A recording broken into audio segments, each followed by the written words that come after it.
Hey everyone, we are back and I'm thrilled to welcome back our good friend Peggy Dean from Pigeon Letters. How are you, Peggy? I'm so good. How are you, Tom? I'm good. Well, I'm really good actually because my fiance just made these right before. So I'm going to enjoy Oh, a chocolate brownie cookie thing after this. I'm wildly jealous of that. So what is today's session all about? Okay, so here's the deal. Um, we often jump on here and talk. Well, when I'm on here, which I appreciate you having me. Thank you. Thank you for being When here. we do this, I tend to talk a lot about texture or added special effects and things like that. But what I realized, what I wasn't doing, which I know that this audience, like I've been asked a lot of times to do, just like fundamentals. And so we're going to fundamentals. We are going to be talking about form and stylization and consistency in lettering on the iPad because duh. And then I've got a brush pack that I'm shamelessly promoting that will be going over exactly what we need, and all of them will have the same rendering effects, but they all have a different, I guess you'll see what I'm talking about when we get into it. But basically, they're all lettering brushes. So we're going to do fundamentals, and it's going to be exciting. And I'm really happy to be able to insert structure into the formation of these letters because we should all be able to do it. I love that. All right. So here we go. Now, I want to talk about fundamentals first, and then I'm going to introduce a practice pack that you guys have access to in the brush pack that I'm talking about today. Real quick, I will show you what that looks like so that you're not like blindly wondering. So bounce lettering practice guide, we're going to be going over bounce lettering, but essentially it's going to be this. And so you're going to be able to practice along with me and trace over that and whatnot. So, or I guess with me, with the sheets. But for now, because you guys don't have not all of you have all this access, we can just go into your screen size. It doesn't really matter. We're just doing practice. And I'm going to show you, first of all, how you can create, I mean, you might know already, but we're doing fundamentals today. So we're going to be going over how you can create kind of your own practice sheets, but also quick tips on how you can create like letter forms and whatnot. So the first thing that I usually do when I create my own practice sheets is I will go into a color. See my color up here? It's like a light peachy color. So I do that so that it's not just, you could do gray, even like a light gray, but I do a lighter color so it doesn't totally distract me when I am doing my lettering itself.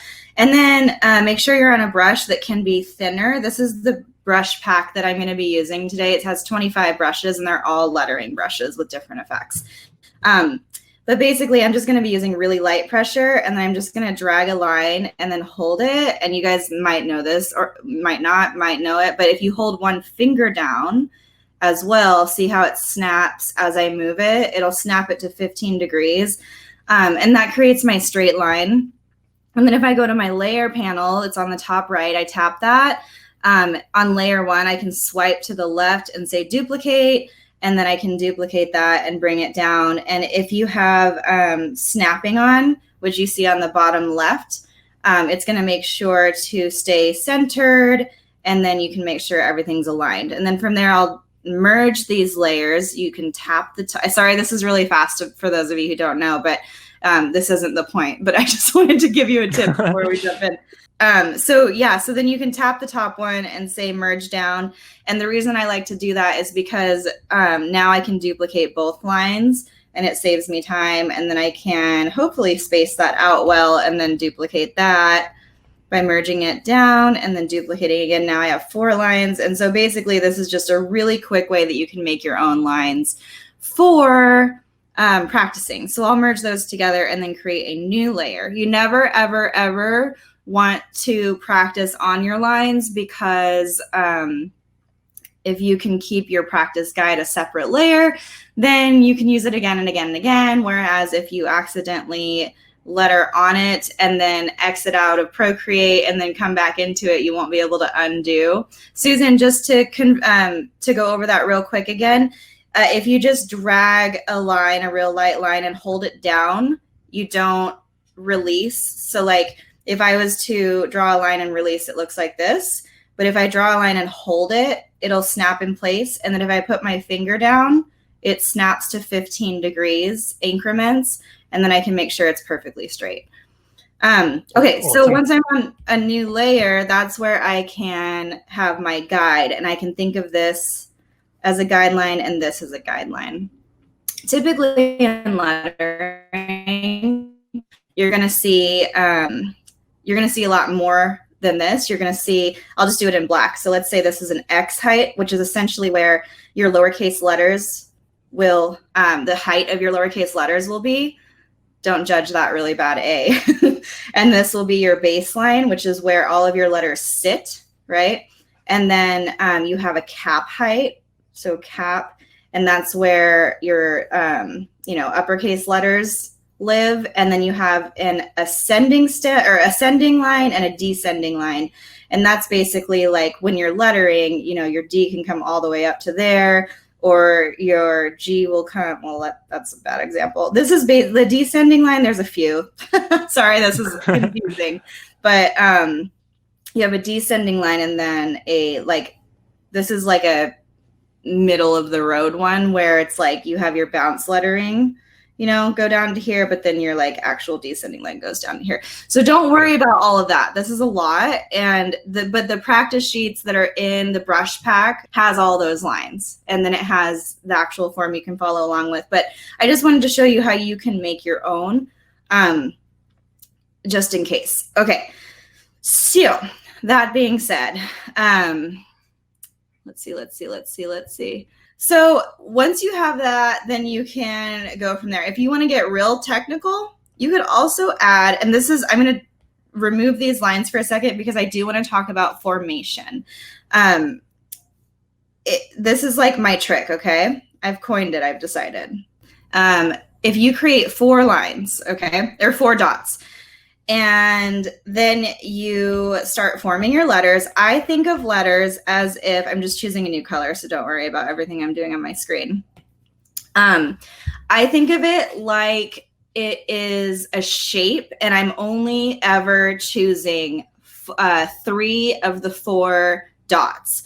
So, for example, and you'll know where to separate it based off of connections. I'll explain it. So my A is going to come from my top right and then go to my, basically like this, top right to top left to bottom left, and then straight back up. And then it's going to come down on its descending descending line, exit stem. There we go. Don't worry about these technical words. So basically what that looks like when it's smooth is if I have these dots, it's acting like a magnet. So I'm going to come up and around. So see how it's acting as a magnet here, here, and here, but then it skips and goes straight back up. So this is where this line that I just created right here is called an axis line. And that's where my alphabet gets really consistent. And so if I am creating my whole alphabet, see how this matches my axis line? That's my exit stem, but it's also my spacing. We'll get into it in just a sec. So, okay, that's all done and beautiful and wonderful. So let's say I want to do a B now, and I'm thinking about these dots. I have my B, it's going to come up this way. And so you might be asking yourself quietly or out loud to a friend, why isn't it, the top right, top left, bottom left like the A? And the reason why is because this is where my connection lives. So if I'm doing brush lettering and if I did a B like this, obviously that's not correct. But the reason why I have such a harsh and stark separation right here is because when I'm using the pressure on these brushes, I'm going to make this larger so you can really see the pressure. If I don't separate it so much right here, then it's going to end up looking kind of muddy versus looking nice and clean in the brush lettering sense. So see how this is coming with form now, whereas this one looks more like handwriting. So that's kind of your difference there. And that's how I determine where the three main, let me make this red. So the three main corners that I want to focus on, that's how I determine which ones they are. So it can be kind of tricky in the beginning, but overall, I'll show you what this looks like as I go over these lines, assuming that those dots are there. This is all assumption, okay? So we're just using it as a magnet. So if I were to draw these... Okay, so I've never seen this technique before with the 4 dots, but it's kind of genius, Peggy. Thank you. I like it. Thank you. Yeah, so it's what helped me because when I was learning, there were not very many resources out there, and so I had to teach myself. And it was just trial and error. And it looked like a big hot mess until I started practicing on a dotted grid instead of a lined grid. So, and that's kind of how I formed it. But the dotted grids were always like a lot smaller than what I needed. So I would just draw my own. And so, yeah, so I will go over like, oops, that's a real hot mess, isn't it? It'll look like this. That's too big here, just a sec. All right, it'll look like this. And then my B will look like this. And then my C is going to be really similar to my A. I'm just going to get rid of my dots now. I'm just going to assume they're there. But my D, see how it's like the same thing? It's top right, top left, top bottom. And then it just shoots right back up. And here's my D. And then my exit stroke, it is straight down. But then the axis line is the same right here and right here. And that's where I keep that consistency. So then my E doesn't really have as much form, but it's really similar to my C and my A because it's here, here, and here. And then the exit stroke is what goes straight out. Some of you might be asking yourselves, I won't do that really bad joke again, about F.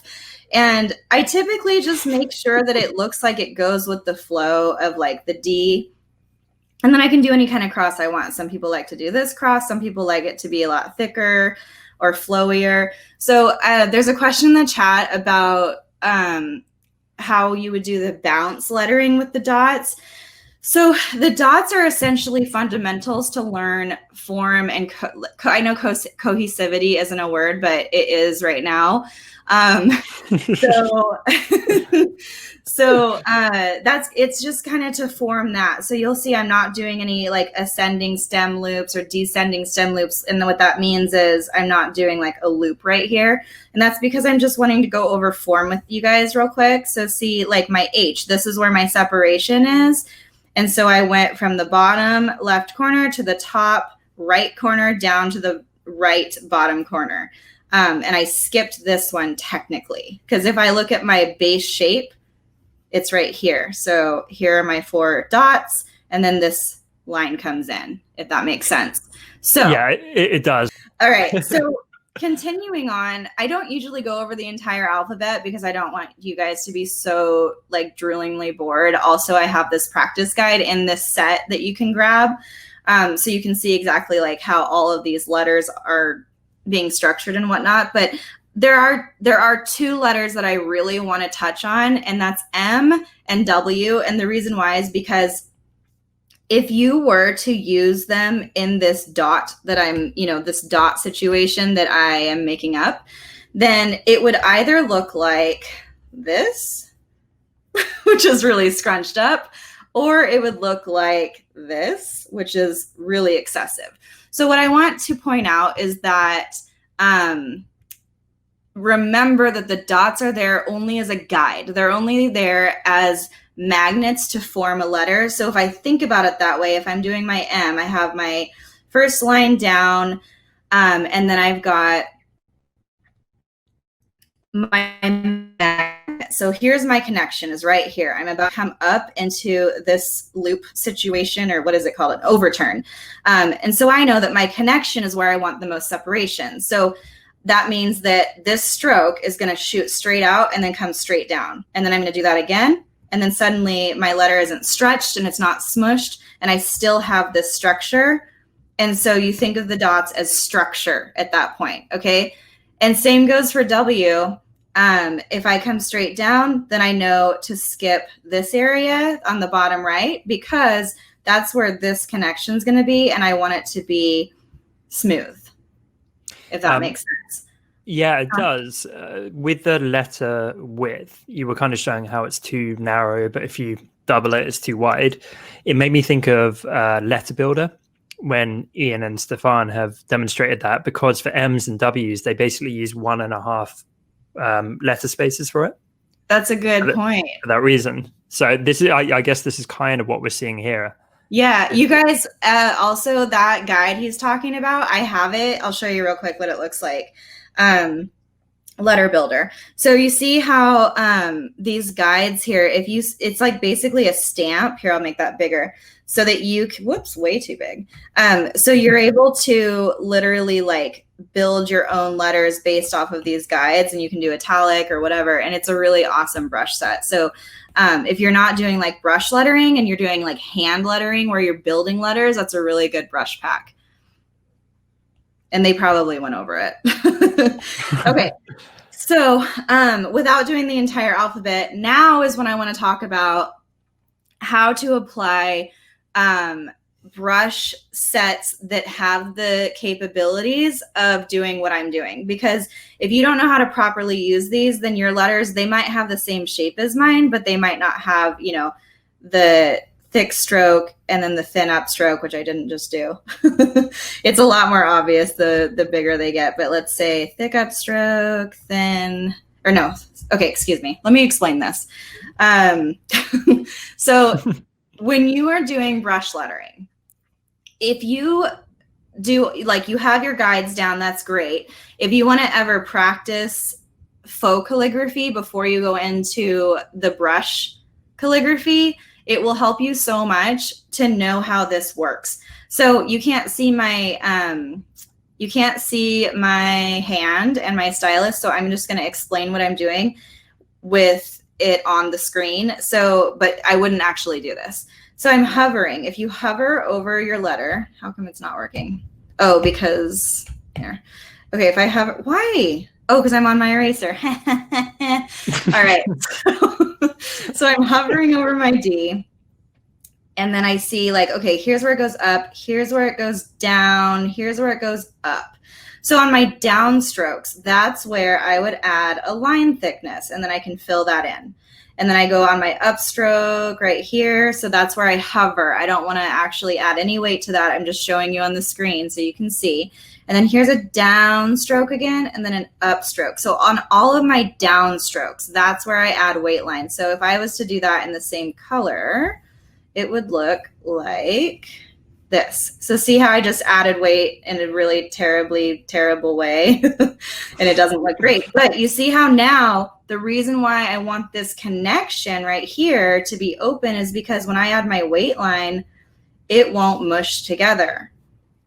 Whereas if I had done my B like this, and then I added my weight line, it mushes together. So that's the trick. That's why you want to make sure that you have that separation right here, any connection. That's where you know to make that harsh transition. Okay.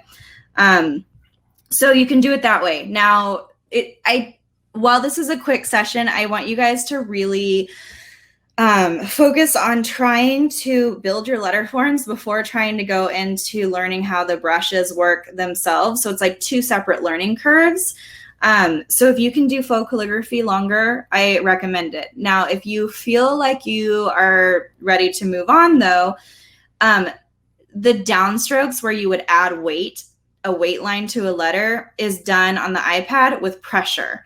So if I'm hovering at a normal, like a light pressure here, and then I press down and then I lift up again, then it's going to give me a nice thick downstroke and a thin upstroke. And then I can do a thick downstroke and thin upstroke again. And if it looks shaky, that's okay. Cause it's like you're learning how to use it. Quick side note. You guys, if you download brushes that are not mine and they are lettering brushes, you will find that Streamline is turned all the way up. And I disagree with that. So it's not like wrong. It works for everybody in different ways. So what that looks like is if I go into Streamline in my brush settings, and to go into brush settings, you just tap a brush. I do recommend, if you were to edit any of my brushes, because you won't be able to reset them, to duplicate them first. So slide to the left and say duplicate, and that way you won't be hurting like the integrity of the settings where I built them. But see how Streamline is at 31%? I didn't do 31 for a reason. It's just around 30. You can turn it up to 100, and then what's going to happen is if I do this nice slow lettering, it's going to be a lot smoother. The problem is if you letter quicker, like I'm really quick at my strokes. If I do it at my regular speed, that's what it ends up looking like. It's like it's got super strong gravity on it or something. Yeah, it's like its own magnet. So if I do it my normal speed at 30%, that's what it looks like. And that's what I want. So here's the deal. I know not everybody is quick at doing their letter strokes like I just did, but the 30% gives you enough stability when you are just doing like a regular lettering speed to where you still have the effects of having a handwritten stroke, because we're not building fonts here. If you want to do a font, you can go to add font, you can add a font. So this is just maybe an unpopular opinion, but I love giving it out because I think that it's really important to embrace the hand lettering nature. So just my own opinion. Peggy, I know you've always been a bit of a maverick that doesn't play by the rules, but this is taking this to the extreme. I know. You could have given us some warning there. Oh gosh, I know. Sorry. I don't want to fight, you guys. I don't want to fight. But I know, like Rachel's saying, like she likes to have hers at 90%, and maybe you're lettering slower, and that is effective for that, for sure. And I know that everybody is in a different spot, but what I will say is, as you're learning, if you can keep it at like 70, even if you're going slow, it will allow you to embrace and adjust and correct your own letters, as opposed to learning Streamline, where you're not actually forming and building muscle memory the way that you could. So it's kind of like if you learn to drive an automatic car, you're not going to know how to drive everything. Whereas if you learn to drive a stick, you can drive anything that you want. And so that's why it's like, I tell everybody to learn on paper first before they go to iPad, but it's just because of Streamline. Streamline makes me crazy, like I just want people to be able to learn and do the best that they can. So anyway, that being said, pep talk soapbox over. The way that this will work for you. So I'll go to a different brush. I'll get rid of this one I copied. So you'll see that in this brush pack, you'll see the regular one, which is the one that I do all my lettering on. And then I have a roughed up version where, whoops, too big, where you can have this nice like gritty outline. You'll have the ability to do like finer calligraphy where it's like, it doesn't have as much of a difference, but if you do that on a much smaller scale, then you'll be able to do, that's too small, more, there we go, of an ability to make it look like a dip pen, if you will. But that looks really good. Yeah. Peggy, I don't want to stick on the Streamline too long, but I think I might have a good analogy for it. Yeah, I love it. Okay, so Streamline at like the most extreme version of it is like auto-tune in the music industry. Oh yeah, 100%. Right? Yeah. You need to get your singing fundamentals down, not just rely on the auto-tune. Yeah, I'm going to use that because I hate that I go to cars. I feel like everybody always goes to car analogies and metaphors, and I'm like, I'm not a car guy, but here we go.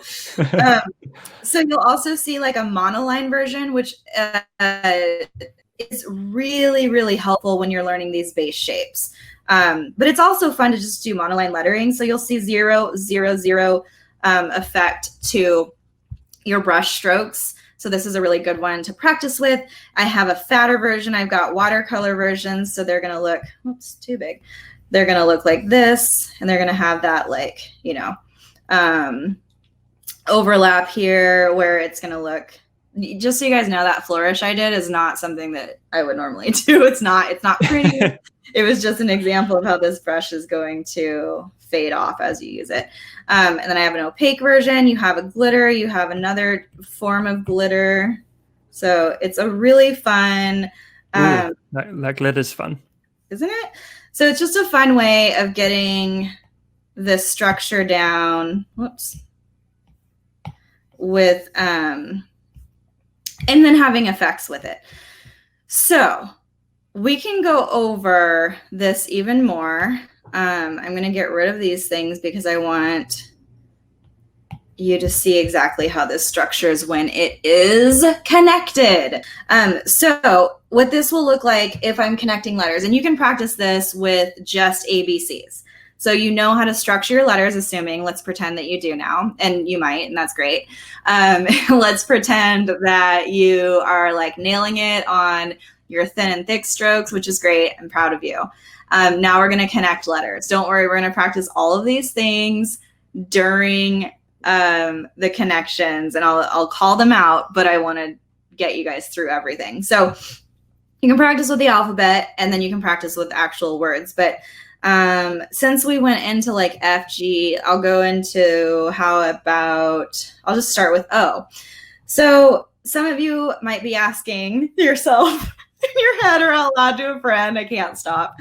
How do you connect weird letters like O? Okay, so I'll start with N, and no, I'll start with, what am I starting with? It's not that hard, Peggy, just pick 2 letters, D and E. Okay, so I'll do D and E real quick to show you how quickly this can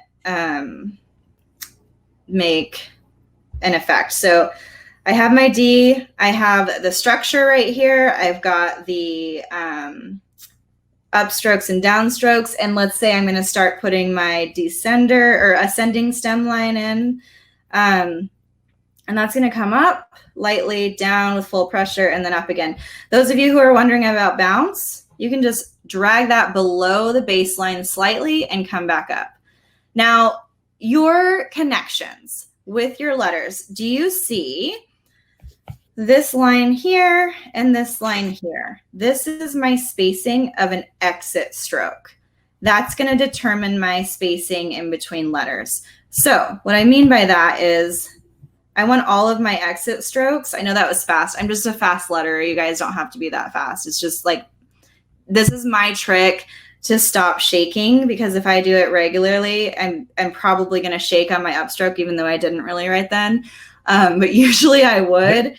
And so my trick, while you can't see my wrist, is kind of like a flick out instead of a drag. That helps my hand. So don't think that, you know, oh, I can't stop shaking. I've been doing this for 6 months. Like, I've been doing this 4 years and I still shake. So I just have my own tricks around it that might help you. A flick of the wrist. You'll get used to it more and more, but you'll see that right here, my upstroke is a little bit thicker, and that's just because of my little tricks. So it's just dependent on you. Exit stroke, yeah, that's tricks. That's tricks. That's not proper grammar. And then we got, so we want to make sure that's consistent throughout. So if I go into my F, okay. Oh, and you guys, I didn't mention this, but every single stroke, you want to lift your pen. So I know we did, you know, the structure here, and then I lifted and went like this. But if you're doing like, you know, a cursive-y situation, it's not cursive, it's lettering. So I stop, and then I lift my pen, and then I go back up into that and finish it. No letter should ever be connected in one stroke unless you have like muscle memory down and you're doing like E into R. So, and then you lift up and do the rest of the stroke. So that's an exception. Okay. But yeah, so my F, and then I lift up, and then I do my exit stroke, and I'm making sure my exit stroke mirrors. The nice thing about Procreate is that you can just tap to undo, a 2-finger tap. But yeah, so this is going to be the same length right here and right here, as right here and right here, as right here and right here. So, and then I'm going to go into my G. So basically, you guys, this is not connecting let me get a different color. This is not connecting together right here. All that it needs to do is just go into a space where the next letter can overlap it. That's literally all that you do, because as you can see, as I'm building this, then you can see that while that's not connected, if my word is there and you see it there, it's going to look consistent. So I don't have to worry about that. So if I'm doing like an actual word, I'll do the word word. I'm coming down, I have my form here. I've got my W, and you guys, this kind of stuff, you can come through and have a regular W and do an exit stroke. There's nothing wrong with that. Like, you'll start to form your preferred transitions as you go. For example, if I do this word, I have my exit stroke here. Let's say I did it a little further because I meant to. I can have my O, I do my O, and then I can stop, and then I can connect it like this. You know, if I do the word word, I can do my bounce lettering. See how my second underturn and then my exit stroke, those are on the bounce. They just slightly go below. These slightly go above. And then, but I still... The bounce adds a lot, actually. So much character to it. The bounce really adds a lot of character. Yeah, and then the thing to keep in mind, though, is that the entire time I'm always returning to baseline. So, like, I don't want my main structure, so like the main part of my, like the bowl, if you will, of my lowercase letters, I don't want those to dip. So I don't want my D to be like this. I can have the descending stem loop go below, but I don't want the main structure of my letter to go below. So you can see like my E sits on the baseline, my G sits on the baseline, my H sits on the baseline, but the second part of it can dip below. With these ascending stem loops, they can also rise a little bit higher depending, but you just don't want to get sloppy with the bounce because then it doesn't really look structured anymore. So you want structured bounce. And that just is, you can use the practice sheets that I provided or in this brush pack, because it's going to help you a lot with like figuring out what to bounce and what not to bounce. But I'll show you another example. Everything to develop your skills on the back of this session is available in this brush set. I'll show you a different way to structure this so that you know that it's not like a one way to do a letter. So if I did like a regular W, I could go into, I like create my exit stroke in a totally separate stroke, and then I could have my O come up like this. And then I could also do like a regular R that isn't cursive, and then that could see how this is like my exit stroke right here, essentially this area. I'll just have my D overlap that, and then it looks consistent, and then I have my drop. So see, you can really structure this however you want to. But what I will point out is that I've got my four corners situation here. So it's like this, it's like this. Whoops. I guess this one goes down and around. That's kind of a trick. But I remember I told you W's are weird. My O is focusing on this structure where it comes around and then shoots up like this. And then my R just kind of make sure that this line is going along with this one, And then my D is structured, and then it shoots up right here, and then comes straight down, and then this line matches this line. So I still have my structure in place. I've got my brush where it's a thicker stroke and then a thinner stroke. So these are things to keep in mind as you're building. And I know that's a lot of information, but I promise you with practice comes progress. So if you can start off with this monoline brush, it will be like the best thing that you ever did for building your letters, because then you can have like, okay, I've got this structure down, I've got this structure down, and you can actually make, let's see, you can make monoline lettering look really cool. So if I was to do, you know, it's just a lot more formation, and it forces you actually to do a better job, because do you see this area right here? You see the connections. So what it's doing is it's forcing you to really pay attention to where you set your brush to make sure that this area is nice and smooth and rounded instead of separated like that one.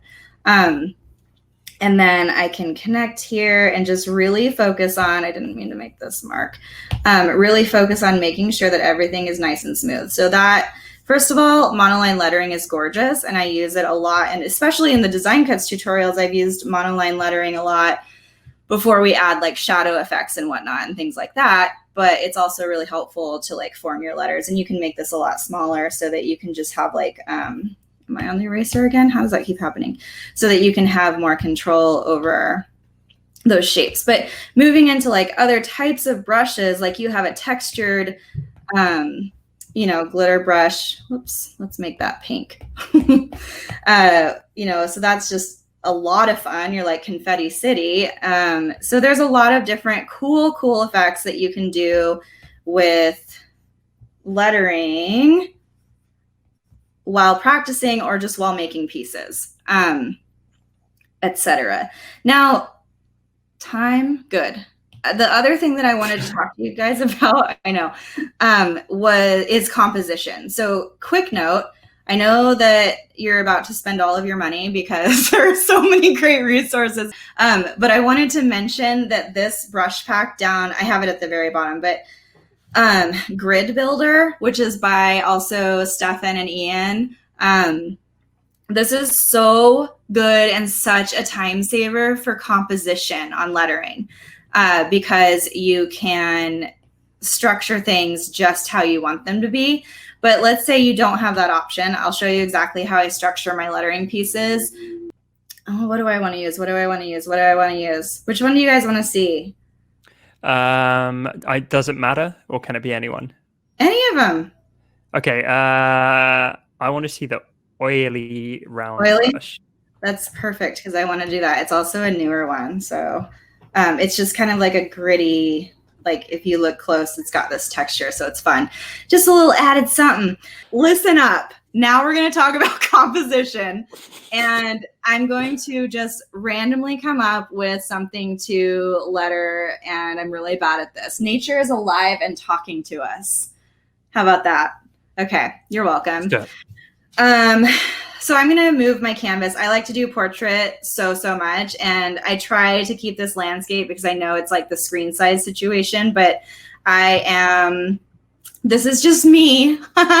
Okay, so the first thing I want to do is just sketch this, and I just go to like sketching. You can use anything that you want, but I just want to go to like a quick brush, and here's how I do this. So if I write this out, this is kind of a long one, is alive and talking to us. Okay, this is what the thing is, talking to us. But this is a longer quote, so it's going to be really helpful, because if I show you 3 words like live, laugh, love, then you're going to be like, okay, everybody knows how I can put that together. So this is what I'm going to focus on. And what I want to do, I like to write it out because then I can visualize exactly what the words are that I care about. So I like the word nature. I like the word alive, and then I could do talking to us as another focal point. That only leaves is and as not a focal point. So maybe I should keep it as nature, like alive and nature, and maybe talking. But just because I have done this so many times, I'm just going to keep it nature and alive. I just know how this is going to structure in my head. So from there, I can decrease the opacity, or I could shrink it, and it's just kind of like it's just kind of a guide that I can see off to the side as I do my actual draft. Notice that I created a new layer, and I do that because I work in layers like nobody's business, because you just never know when you're going to want to adjust something. And so going through different layers just makes things way easier, because I might want to get rid of this guide but not my other one, and then I don't have to select it, and I can just delete the layer. Anyway, do you name your layers? No. Okay. You guys, naming your layers, if you want to do that, it's really helpful. But let me show you a quick trick.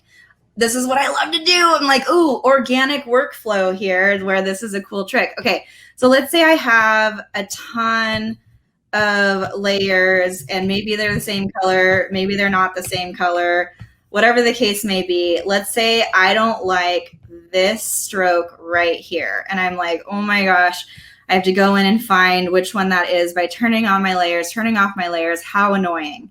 So do you see, look, I'm going to do this little arrow. Do you see that little dot right there, that is in between your brush sliders. So that is, when you click it, you're probably used to clicking it, and then what it does is toggle on like your eyedropper. But in your settings, and I'll show you exactly how to do this, you can make it so that what I'm doing you can't see is I'm taking my finger and I'm holding that square, and then I'm taking my stylus and I'm hovering over the area on my canvas. So if I do that right here, see how it says, it looks like those are two different layers, but let's say, whoops, there's my eyedropper. Let's say it's just this area that I don't like. So that's layer 4, and then I release, and I'm on that layer, and now I can erase it. I can make all the adjustments that I need to. How cool, and what a time saver. Am I right? Like, that's pretty cool. I didn't know about that. Yeah, so it's like, it's, why? Oh, here we go. Yeah, it's saved me so many times in my workflow. So you guys, to toggle that on, you just go to your wrench icon, and then you go to preferences, which is on the right side. And then you go to gesture controls, which is like 2/3 of the way down-ish. And then it's layer select. So you're probably used to like eyedropper, just go to layer select, and you don't have to do it exactly the way that I do it. You could do it like where it's, you touch it and then you touch the layers with your finger, but I have, you see the one I have toggled on, it's where you touch and then you also touch with the Apple Pencil. And I do it that way because I don't want to accidentally start selecting weird layers. And so this makes it my choice, like very intentional and deliberate that I'm grabbing layers. So there's really cool, like neat tricks. Yeah, work in layers, and then you will be able to, okay, I'm not gonna get caught up. Okay, so nature is alive. The reason I circled those 2 words is because those are the 2 words that I want to put down first. I could jump into lettering, but let's do a draft because it just helps. I'm not gonna do a lettering draft. I'm just gonna write words. So I'll have nature and then alive, and then talking to us. So nature, alive, and then I like talking, so I could say talking. So that's just kind of like putting my words out. I can see how they're structured, and then I can say is small, right? Is alive and talking to us. So that would make a fine composition. One of the things that I do recommend doing is you could create that and then make it small, push it over here, and then, you know, frame it however. And then you could do another one where it's like nature is alive and talking to us. So that would make a good like landscape to us, where you are featuring nature is alive and talking to us versus nature alive and talking. So from there, I can grab that, shrink it. So what I'm doing right now is essentially creating thumbnail sketches.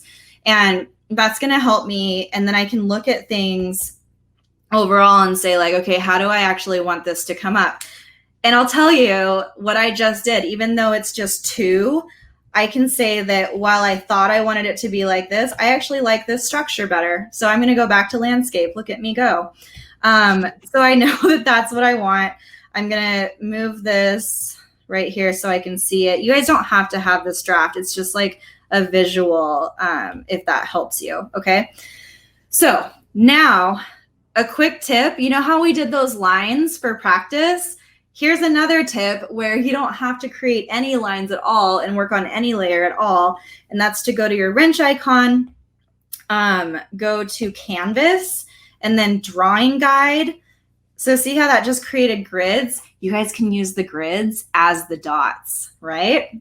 Because you know, because you can go to edit drawing guide, and then you can increase the size on grid size. So you can make this however large you want it to be. You can change the color. So like usually it does a standard blue. I don't know why mine came up as gray. How boring. Yeah, so you can do blue. You can change the opacity, so make that even brighter. You can change the thickness so that the lines are thicker or thinner. This is gonna help you a lot if you want to be able to have a guide without one that is on a layer. This one's like 3 to 4 workshops in one. See that, Tom? See that, Tom? That's some good feedback. This is why I'm just letting you do your thing, Peggy. You're cramming it in, cramming the value. So, okay, so I've got the brush that Tom requested, which was the oily. I'm just going to hit this real fast, you guys, but you can do this, of course, anyway that you need to. So I won't do a draft first. I'm just going to say that's too big. Nature. There we go. So I'm going, yeah, that seems right. I'm not going to use this grid because I'm going to use it as a guide, but I'm not using it correctly because if I set it correctly, then I am going to, what am I saying? Pretty. Isn't it pretty? I don't know what I was saying, but let me just really quick point out, let's say, I know I made that way too big, but let's say that I accidentally did it sideways and I didn't have my grid on. I say this because I naturally will be on my canvas and go sideways. So remember when you had to select that and then you would have to change it like this, but then let's say you want your lettering to be taller. If I was to want to make it taller, it would just, it would just distort it. Oh my gosh. Yeah. Like that. No, I hate that. It's super annoying. Yeah. So you used to have to press deselect and then reselect it for the bounding box to be correct and then go. But what happens is now I've resized it twice. Or I moved it twice and it's going to lose resolution. So, but I want to show you this new thing. So now it's like this, I correct it. In Procreate 5X, there's a new toggle. See this yellow toggle at the bottom? Now you can change your bounding box without deselecting it. And then you can adjust it the way you want. It's a total game changer. Okay, so I know I'm going off topic. So I want to— Where do you find these hacks? Because they're so useful. Like, do you just figure them out or do you read about them? I am really proficient. Every time there's a new update, I scour it because I want to be able to provide that info for people. Yeah, that's so cool. I know I made that way too big, so I'm going to just make it smaller and keep going. Is alive. I'm just going fast because I know that we're out of time. Alive, and then and is a word, but I know that I'm putting in. But remember, I'm focusing on my two main areas. So basically what I'm doing is talking. Sorry, I'm not using the guide, talking, and I'm making it all wrong inside. I want this as a font, Peggy. It's what? cool. I want this as a font. I know, everybody says that. Talking. Yeah, you got nice writing. Thank you. And so then I'll put an and, basically. So if I was to do that like this, I know, I'm sorry, I'm hurrying. If I was to do it like this, it would be come on. It would be nature. And then what I would put in is nature, move that over, alive. Okay. And then I can move it if I needed to. Working on different layers means I didn't have to select that. If I did work in different layers, nature's alive and talking. So basically I would write that out, blah, blah, blah. And then I would fill it in, is alive and talking to us. So composition, that way you have your standout words and then you could fill in everything else. So pretty simple example, but it's going to make a game changer for composition that's quick. Okay, that was a summary. Amazing. Peggy, that was so good. Yeah, thanks for tuning in, everybody. I hope you learned a bunch of things. Grab the pack and jump over at thepigeonletters.com, and I give resources like you wouldn't believe. So, Peggy, I'll chat to you soon. You're the best. Thank you. Bye, guys. Thank you. Bye.